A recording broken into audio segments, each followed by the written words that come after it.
Litfire presents Living in a Land Where No Apples Grow by Christel Bresko. Performed by Christa.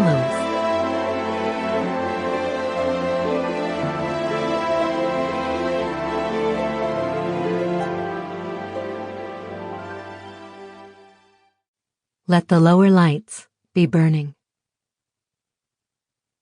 Brightly beams our Father's mercy from the lighthouse evermore, but to us he gives the keeping of the lights along the shore. Let the lower lights be burning, send a gleam across the waves. Some poor, fainting, struggling seaman you may rescue, you may save. Dark the night of sin has settled, loud the angry billows roar. Eager eyes are watching, longing for the lights along the shore. Trim your feeble lamp, my brother. Some poor seaman tempest-tossed, trying now to make the harbor, in the darkness may be lost. By P.P. Bliss. Author's Note. Genesis chapter 12, verse 1. The Lord said to Abram, "Leave your country, your people, and your father's house. Hold and go to a land I will show you." To my calling, new challenges were added. Go to a land where people drive big cars and motorhomes, speak different languages, eat food like hamburger made from beef, nibble on corn on the cob, which was not intended for people to eat in my country. Me and my sailboat, all alone in a vast ocean made up of people from all kinds of walks, needed a quiet place, a harbor, to tie down my boat. Precision work was performed by God the Almighty, who brought me all across the ocean at a precise moment. Miracles after miracles like we hear in The Fiddler on the Roof, so I experienced his mighty hand getting me to the USA.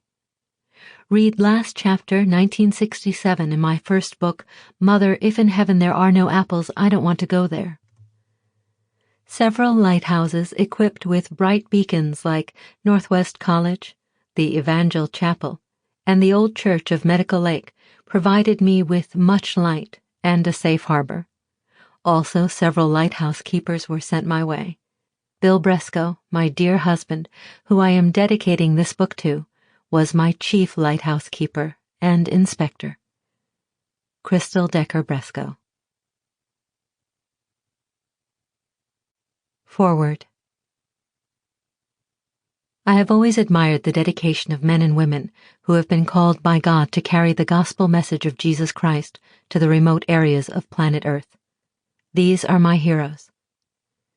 Most people who are enjoying all of the modern creature comforts, which all too many take for granted without our appreciation and thankfulness, haven't the slightest notion what it would be like to leave most everything behind and venture into the remote wilderness of Alaska with the call of God to bring the gospel to the Indians of that area. This book is a true story of two of my heroes, Bill and Christel Bresko, who ventured into the wilds of Alaska with the gospel message. I am certain that you will laugh, cry, and above all, you will have a deeper appreciation for Bill and Christel and all like them. I trust it will move you to pray for and support all such gospel missionaries as these. Now let's read the rest of the story, as written by Christel. Sincerely, Wesley Bransford, former District Superintendent, Alaska District Council of the Assemblies of God. Compelling, adventurous, a must for every reader with Alaska on his or her mind. An amazing, true story of two people from different parts of the world who found a home in America's last frontier. Their lives became interwoven in this distant land until they knew it as well as any resident.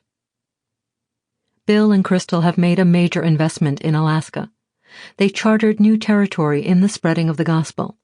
At no small price, they have successfully communicated the gospel in areas, among people, and under conditions which most of us would avoid at all costs. They have made a significant contribution to the interior of the 49th state. Lives have been changed and divinely blessed because of the ministry. Sample complete. Ready to continue?